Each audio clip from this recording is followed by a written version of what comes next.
Alright, so guys,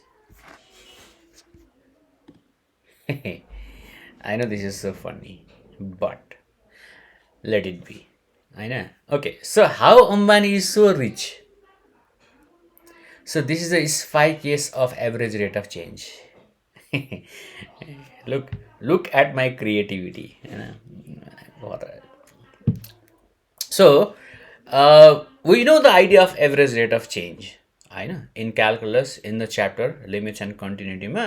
हामीले सुरुमै average rate of change of any given function भनेर पढ्नुपर्छ and then in the previous videos I have already mention or I have already explain what it is all about number one so now in this video I'm going to explain you why Ambani is so rich well compared to of course me so now let's suppose my money goes from $1,000 to $1 million हैन मेरो पैसा चाहिँ 1000 बाट 1 million US डलरमा गयो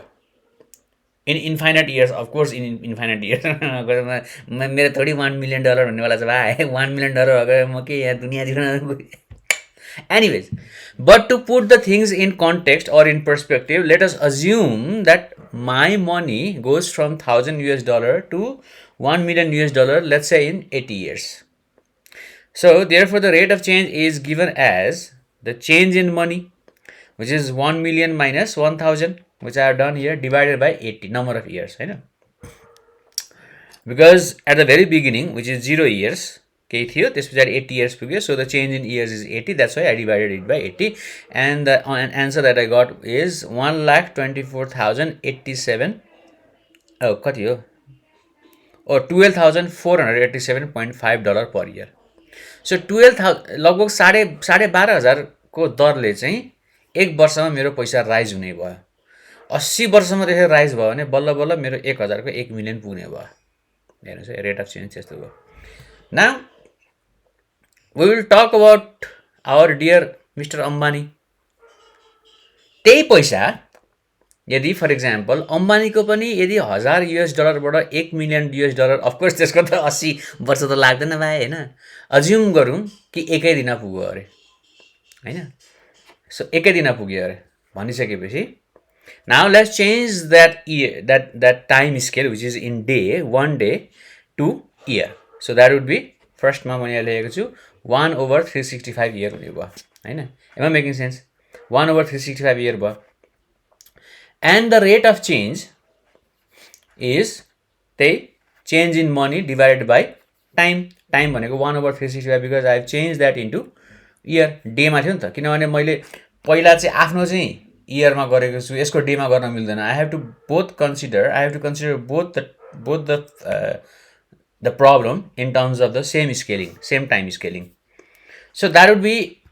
364,635,000 US per year को हिसाबमा उसको rate of change भइरा हुन्छ यसरी अनि उसको चाहिँ 1 मिलियन पुग्ने हो यसको आई मिन लाइक उसको पर इयर यसरी यसको चेन्ज हेरौँ न 364 मिलियन को चेन्ज आइरहेछ के जब मेरो कति आइरहेको थियो जब 12,000 साढे 12,000 को चेन्ज आइरहेछ so even though my money goes from $1,000 to $1 million but the difference here is about timing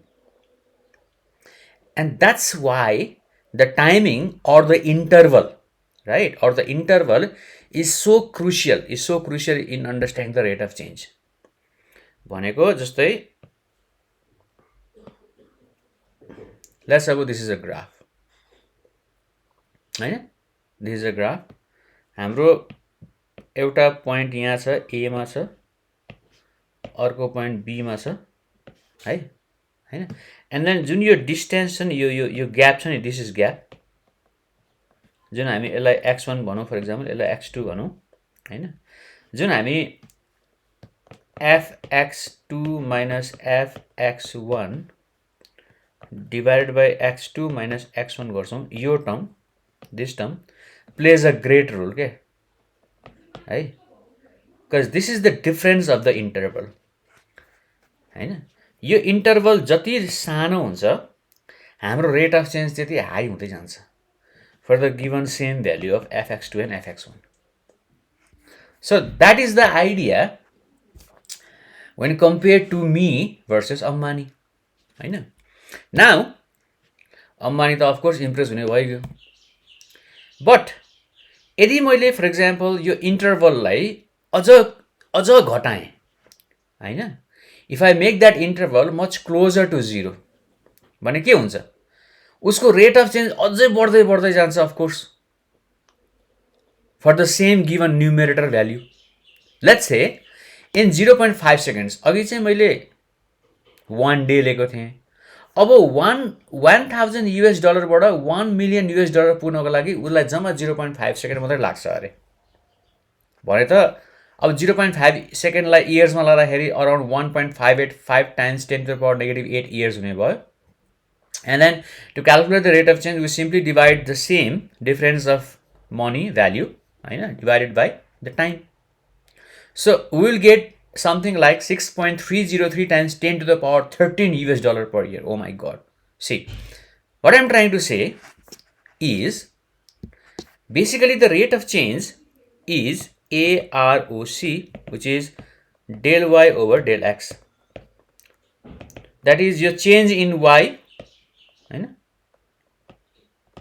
change in y value over change in x value. So if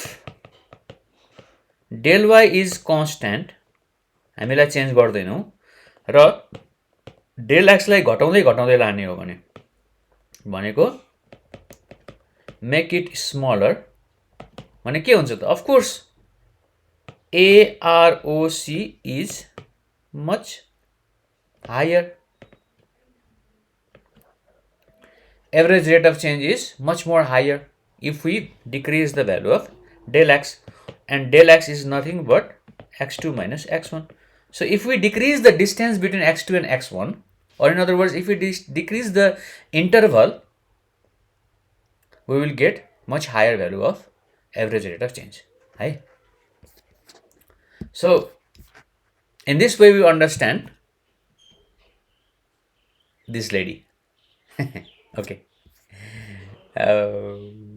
What a creative video. Bye bye.